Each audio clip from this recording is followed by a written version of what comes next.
Dilmurod aka degan odam shodtalami? Dilmurod aka? Da. Voy, Dilmurod akani ham biladi bu. Men qarang, Dilmurod aka ham sizga yozganmilar.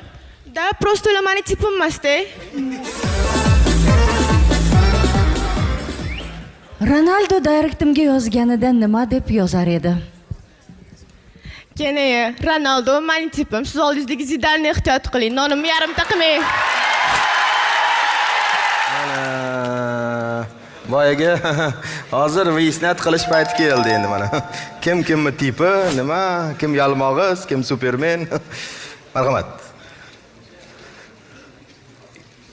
Dilmurodga hayajonlanmasdan takrorlar. Просто mana yaxshilab qarab oldim, mening tipim emas ekanda.